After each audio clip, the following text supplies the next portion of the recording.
So welcome to our first CMSO podcast, everyone. We have our guest speaker, Mandy McIntyre. Ta-da. She's here to give us all her secrets on success on being a woman.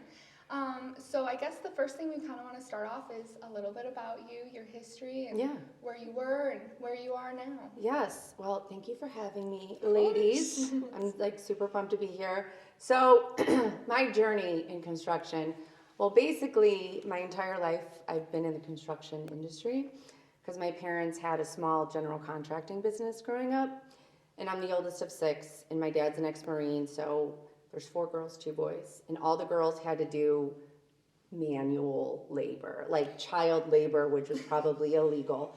So I've done a lot. I've, been around it my whole life.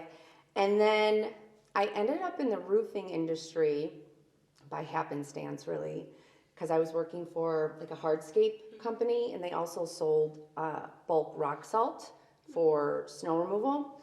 So I was there for like 3 years, and it was just such a toxic situation. I'm 45, so this is like way back in the day. But that wasn't a thing. Like, people didn't talk about toxic bosses or company culture. And so I just looked for a job that would be a lateral move. I just wanted something with the same pay grade. So I found this job on Craigslist for like a secretary, basically. And it was for a roofing company. And I was like, oh, roofers, I've seen them. I don't know if I want to be there. But I went there, loved it, ended up staying 10 years and worked my way up to like service manager, operations officer, and finally vice president. And then I felt like I had kind of like reached my peak at what I could do at that company, but I was able to do a lot there. And so I took all the knowledge, all the things that I learned, and while I was there, I did a leadership training program at Harvard. I did a DEI program at Cornell. I did the mental health first aid. I did all these things. So then I was like, you know what? I'm going to take my experience, my knowledge, I'm going to bank on myself. And I resigned from my job and started a business with no business plan or capital and started Level Up Consultants. So now I have that, and I started that in July of 2022. And basically what my business does is it's leadership and company culture consulting to help construction companies recruit, engage, and retain employees. And I think that the trades are dying. We all talk about that. The construction industry, it's not as appealing. So I help businesses make it appealing and then make their people healthy, happy, thriving, and stay there. So that's me in a nutshell. I absolutely love it. We have gotten to witness Mandy and her magic with the CMSO itself for almost 4 years now, I think. Because I know Leah Fritz was the one who introduced you. So she was intern. Supposed to be here, but she's busy in Washington, D.C., but we are thinking about her. And hi, Leah. I love you. Shout out to Leah. She kind of really, another thing that's so impressive and why we're here today, also another shout out to Leah, but she really started a huge phenomenon with us, and it's called Women in Construction Week. March is Women in History Month, and then we have March 3rd this year to March 9th, which is celebrating women in construction, and Leah kind of really pushed us to have like the best week ever, and so every year we're thinking of a new way that we can do that, so this is why we're here. Here we are. So, I also feel bad, and I don't know if we can edit this later, but I wanted to introduce, we didn't introduce each other. Yeah. We definitely got to Mandy, but who are we?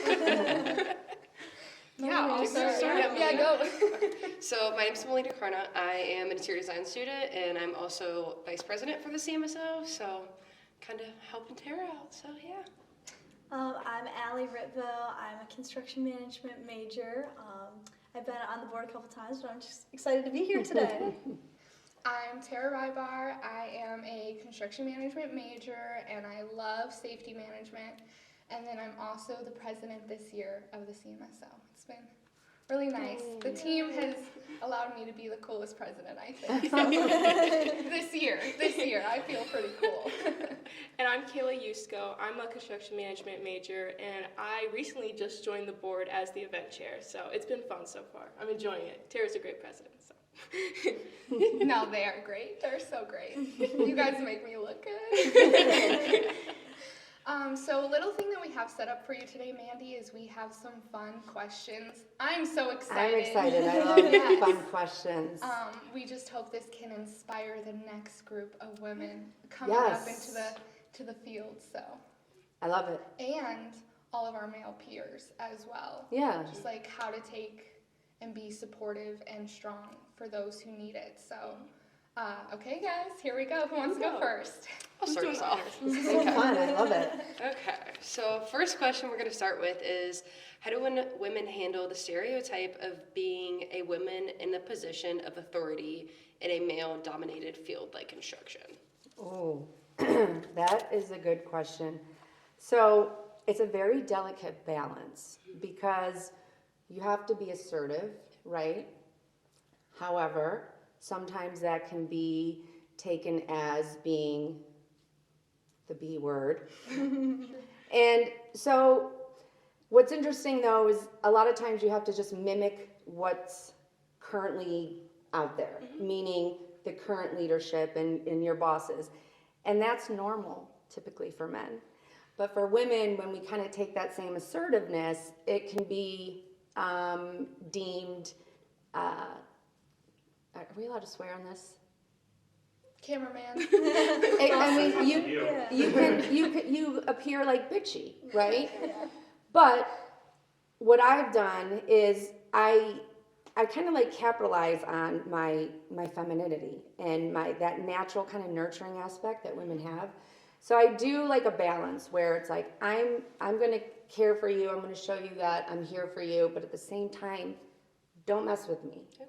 So I think it's kind of like that tough love aspect.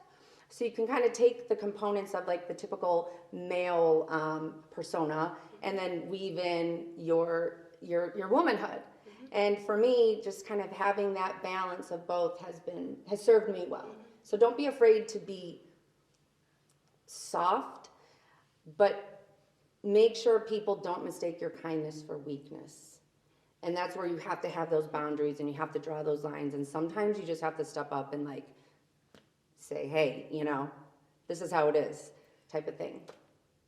If I answered that question. Yeah, no, I think that was great. Yeah. No, I agree with that because I feel like it's important, like as women, not to compromise who you are. Yes. Like while you work to gain respect. Yeah. So yeah. Yeah, and it is a challenge to get that respect, but I think when you are authentic, and you don't hide who you are, but you also have that, you embrace your authority with fairness, right? Then I think that respect is more easily given by men. How do you feel that happened at the company you were at for 10 years where you worked from secretary to VP? So I was actually very fortunate because I feel like I had a good team. I had good bosses and they really, supported me and gave me opportunities and gave me exposure to things that in another company I may not have gotten. And so I was just always myself but I always had that like really strong work ethic. So I know I had to work harder to kind of like get to the next level, but it paid off. And so, yeah, sometimes you have to work a little bit harder, but it's kind of the game you have to play. Yeah. I love that. I was going to say I kind of agree, and I know in the sense of like proving yourself is kind of part of it. And I think not even just as a woman, but that's something like anytime you're trying to climb the ladder, it's like you got to prove yourself. And I think women trying to balance that femininity and the authority and letting their male peers know, like, I know the answer, but that one moment of that confidence, like if I do not give the right answer, could this be a break or make it moment where I've lost the respect and they're definitely not going to listen to me, or they're kind of seeing me as a true partner, and I'm gonna help us complete this job. And then I have that respect, and they're like willing to work with you. I feel like I'm waiting for that moment as like a beginner, like woman in construction. It's that you have to have, to be in construction, whether you're a man or a woman, you have to have that grit, and you have to have that, like, that tenacity and that confidence. And even when you don't have the confidence, like, my motto is like, fake it till you make it. Like, you know what I mean? Right. Like, just act as if. Yep. Act as if. And I always, actually, it was one of my bosses that told me this. He was like, act, dress, work, not for the job that you have, but for the job that you want. So I always did that. I would go above and beyond. I would volunteer to take on more. And then that really helped elevate my career because I demonstrated that I could do this. And then it was just a natural fit when openings came about. So, yeah, just fake it till you make it. Act as if. Love that. I don't know if that's the best advice, but that's what works for me, you know, because you're not always going to be confident. Yeah. Inside you might be dying and you're scared and you're nervous, but don't let people see that Yeah. because especially as a woman, you then become an easy target. So you just have to, you know, shoulders back, stand up. Like your body language is a big thing. Like, you know, don't go like this. Talk confidently, and like that kind of just sets the tone for like, I'm here, you know? Let's do this. Yeah. Kayla, pull that question. Our next one. All right, let's see. We know that's a Melina one too. Okay. All right. If you were to provide any specific advice for a woman in the construction world, what would it be? Specific advice. I would say you are going to have unique challenges. And it's not going to be easy, but it's not impossible. And I think the most important thing is finding your network and your peer group and your support and really finding other women in construction. Because a lot of times, especially in a small business, you might be the only woman there. So joining like W.I.C, or I was in the roofing industry, I'm really involved with National Women in Roofing, helped elevate me personally, professionally, just being able to have that like peer network of other people that are in your current position and other people that are in a position that you want. So, you know, align with other women in your field and learn from them. And then as you grow, you help the next wave coming in. And that's you know, what I'm doing with you. And I love it because I had so many women that truly, I mean, I can 100% say I would have never started my own business had it not been for some women that I knew in a peer group through National Women in Roofing that were like ultimate hype, like, no, you got this, you can do it. And then it really helped get me clients and promoted me. So yes, get your other women and join forces. I feel like that's definitely very important in every aspect of life is to have your core group of support. Your network. Yeah. And then it also helps because you don't know where you're going to end up in your career, and it's just that networking is so important. So important. The power of networking is so real, truly. Yes, for sure. As someone who loves to talk, I love a good network. All right, we ready for the next Oh, one? yes. Okay. Let's see. All right. Please share a success story that made you feel empowered. How did this experience shape you? Okay, I like this. So, before I became vice president, there was the owner. This was when I was with a contractor. There was the owner of the company, and then the president, and then me, and I was operations officer at the time. The president resigned, so then it was just the owner and me. And I had to take on a lot more responsibility, but I didn't get like a title or anything like that, or more money for that matter. And so I was like, you know what? Sometimes you just have to, like, if there's not a seat at the table, you just have to like make your own seat. So I just said, hey, well, I didn't say hey. I wrote it out in an email. Because for me, like, I can articulate myself better in writing. And I wrote down that I would like the title of vice president. Here's why. here's why it'll help the company, right? Because I'm now in that position, but without that title, I wasn't really getting the authority, right? And almost like the permission for doing the things that I was doing. So I just asked for it. And he was like, yeah, that makes sense. You're right. He's like, yeah, go ahead, change your title. And I'm like, done and done. So that was like super empowering for me because I think, you know, earlier on in my career, I wish I would have done that in other instances. So sometimes you just have to ask. And that can be scary, like asking for a raise or asking for a promotion.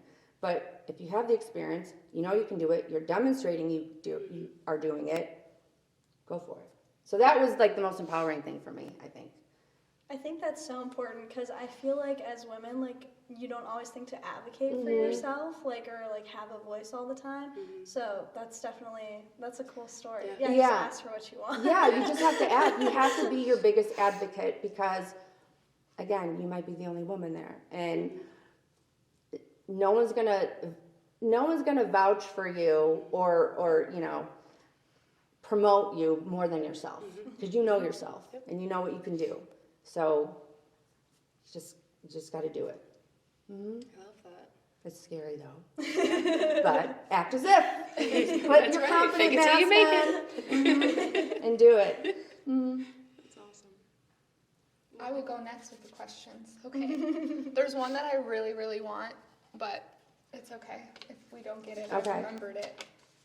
Okay, this one's really cool too. Have you ever surprised someone when you are telling them that you are working in construction? And why were they surprised? Yes, because I like to get my nails done, you know. I like my long hair, and if I'm like out and about networking, like I like to dress up. I like to be a woman, right? And so there's been plenty of times they're like, "You're in construction?" I'm like, "Yeah, yes, I am." And I feel like that happens often because I think there's a stereotype of like a woman in construction. And especially like if I'm going out, you know, you're just like networking and meet people and they're like, "Oh, you're in construction?" But it's good because then it's like, you almost kind of get this like street cred. I'm not like, you know what I mean? Like I think people then look at you or with more respect because they know it's probably not easy and it's not. So yeah, I actually really like that. I'm like, "Oh, well, I do this or I do that." You know, I'm not just the typical girl. And it's cool. It's like a little superpower, I feel like, you know? I love that. I feel the same way. I love telling people I'm a woman in construction. Yep. It's good. That was a good question. I like that. Okay, I will go ahead with our next one. Oh, is that the bottom of our cup? Okay. All the good ones over here. What would you recommend to help assist balancing work and mental health for women in the construction industry? Oh, well, you know I'm going to love this because I'm all about mental health. I do. Well, Yes. have you all? I was not. You were not, Allie, yeah. We completed Yeah. the training. Yeah. So- and Allie, yeah. I do mental health first aid trainings for construction. I'm just all about that mental health because it's so important. And construction has highest suicide rates, highest overdose rates, high mental health issues, all the things. What was that question? What was it specifically again? How to Balance. Okay. work and mental health. So I think, especially in construction, it's like constant chaos, right? You have a million different trades, a million material issues, labor issues, client issues, all these things, you know, city issues, permit issues, whatever it may be. And so it's just, you're kind of in this constant fight or flight mode, right? You're just like going. And sometimes it's hard to like just even catch your breath. And so then you kind of take that mentality and that energy and that nervousness with you and everything. So I'm also a yoga teacher and meditation teacher. So I have found that practicing self-care and disassociating yourself from your job at times, which can be hard, is so important. Because when you take care of yourself and your mental health, you're then able to give the best of yourself to your job, to your family, to your friends, versus what's left of you, because you're so burned out and you're so tapped out and you're so stressed out. So taking that time is so beneficial, and you're investing in yourself. And then you can just produce more, be more productive, and you're just going to be a better person all around. So you just have to make the time and stick to it and find what works for you. You know, it's different for everybody. But yeah, put your oxygen mask on first and then do the things. That's great. I'll go ahead with the next one. What experience have you had in construction that you believe is unique for women? Oh, okay. Well, All of it. there's so many. There's one story I'll share, and I've only shared this a few times. Well, I shared it in an article I wrote once, but so this was, I don't know, I think maybe I was like 5 years in with a roofing contractor, and I was like a project manager at the time, and I was dealing with a subcontractor.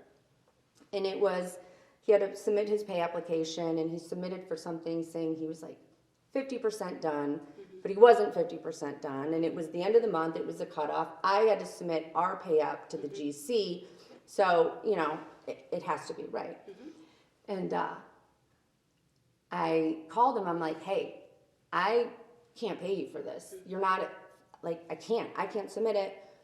You know, you're maybe at like 30%, but this isn't right, and I can't pay you what you're putting in. And he got really angry and started yelling at me on the phone and said, if you don't pay me my money, I'm going to get a group of guys and have you gangbanged and raped. And yeah, and you know, at the time, I really, I just kind of brushed it off.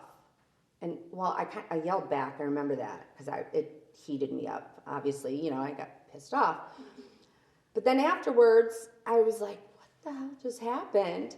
And my bosses talked to me, and they're like, are you okay? And obviously we didn't work with that sub anymore, but I just like kept going. Like I didn't miss a beat. I don't think I really processed it. And I wish I would have like advocated for myself more to like do more. Like, I don't know. Like nothing was done, and I don't even know what I expected to be done.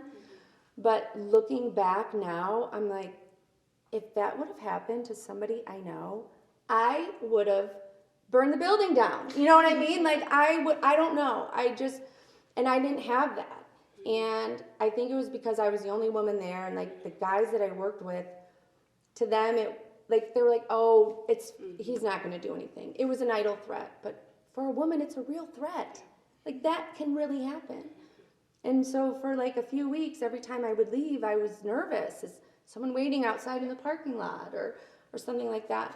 And so I think like these are the things that people don't realize happen in the construction industry, and they're scary.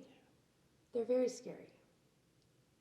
So I have a couple comments on that story, and like the first one is it's so true for us. I feel like if something was to happen to like me, I'm just like, whatever. right. Let it happen to my besties. Though. Oh yeah. Jail time sounds real good. Real good. Hearing from me. Yeah. And my lawyers. Yes. And so go ahead. No.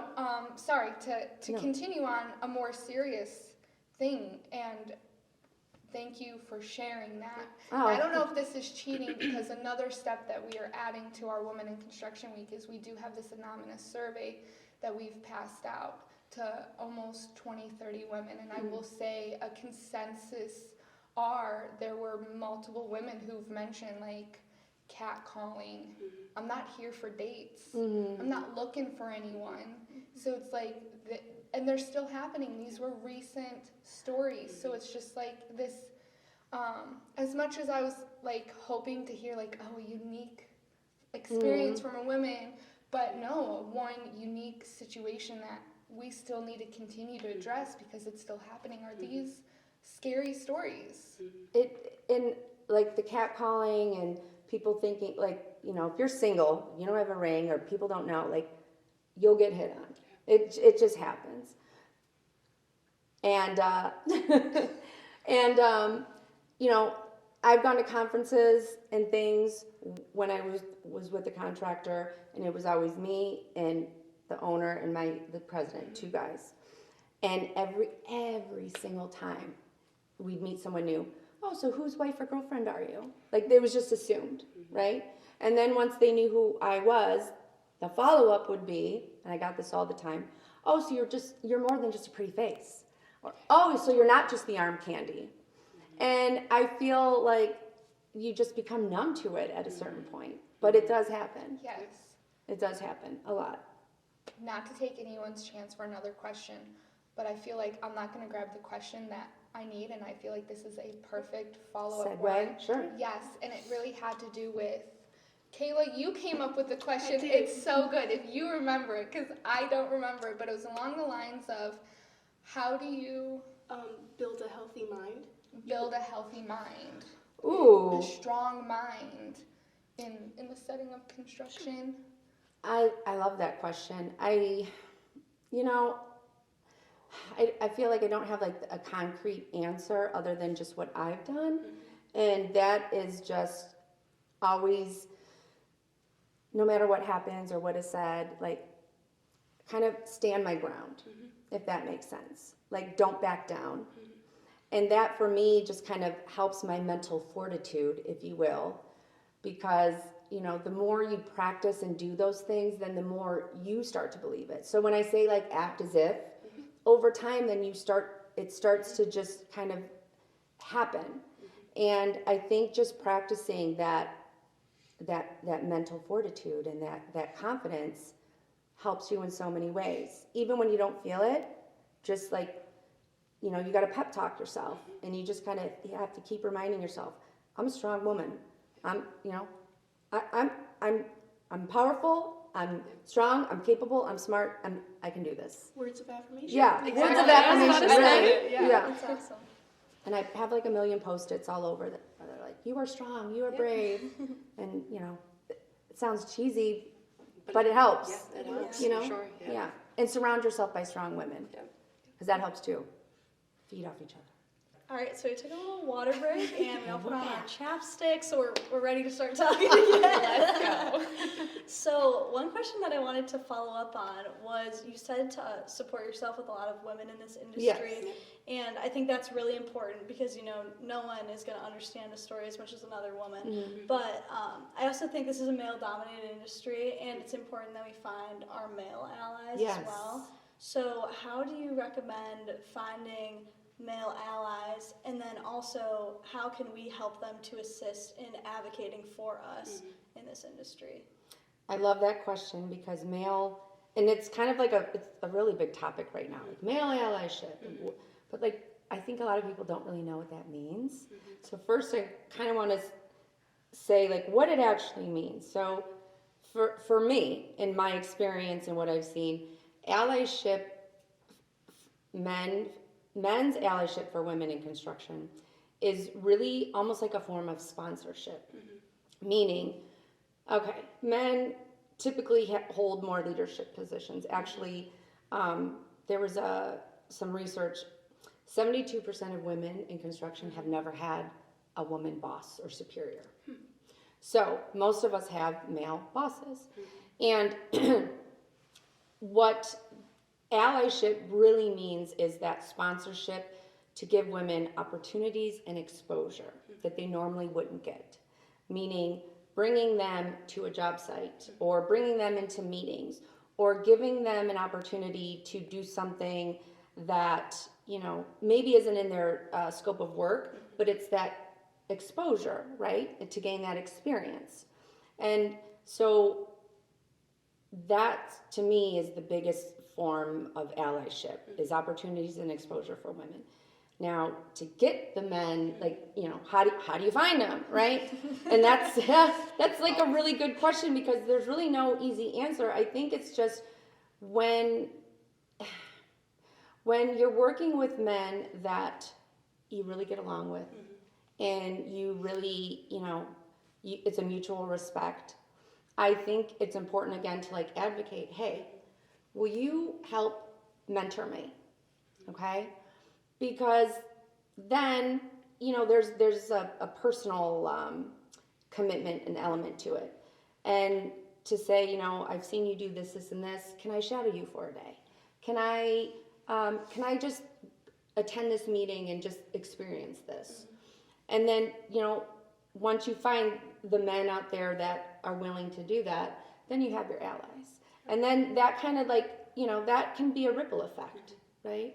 And so, there's no easy answer to say, 1, 2, 3, this is how you do it. You just have to find who you really connect with and who will support you, and then ask. Again, you have to be your own advocate. So that's like the whole gender equity and construction thing. I love this. I love this all. This is so good. I wish I had popcorn. That's what I'd be doing if I was at home watching this. Like, yes. You hear this? Yes. Yeah. But I think another thing too is for just more, and like with WIC Week, is just more awareness and understanding of gender inequities in construction. Yes. And knowing the statistics, knowing the barriers and the challenges. And I think the more that men are aware, the more they'll be supportive. The people that want to help. Yeah. Not everyone's, it just is what it is. Not everyone's going to be an ally. Right. But the more people know, then the more chance there is that they will be. Yeah. So. A little touchback on like mental health too. I think in general this can play into, it doesn't just like you're saying you gotta ask and stuff, or we don't know what we don't know. So it's so important in just your friendships, family ships, coworker relationships. You have to let everyone know, like, this is how I need to be supported. And I think that can be a message for anyone, for our male peers to speak to their male peers. Like, this is how I need to be supported. Women to women, this is how I need to be supported. Women to men, like, this is how we can support each other. And I really feel like your message covers that. It's not just the women are talking, listen. It's, guys, let's collaborate. Let's do this. Let's be successful together. Yeah, that team mentality. Because ultimately, you all have this, everyone has the same, if you're on a team or with a business, you have the same goal. You want to be a great company culture. You want to have a great product. You want to have good profits. And so, when you kind of frame it, put that framework in it, then it's win-win. Because it's just going to benefit everybody.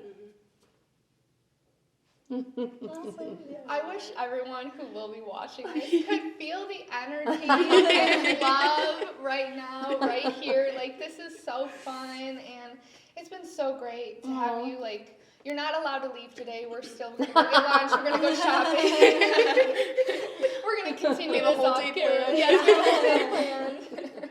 This has been awesome. I love this stuff so much, and so I really appreciate being here with you today, ladies, because, I could talk all day about this kind of stuff. So, yes, it's been great. Plus, I want to help because I know it's, if someone can learn from, like, my challenges and mistakes and whatever, I want to help. So, yes, because so many people helped me. So many women helped me. So, paying it forward. And you will do the same as you rise in your careers, too. Well, thank you so much for coming in today. Thank you. Thank you for Thank sharing you. your stories. Yeah. Thanks for being our first podcast.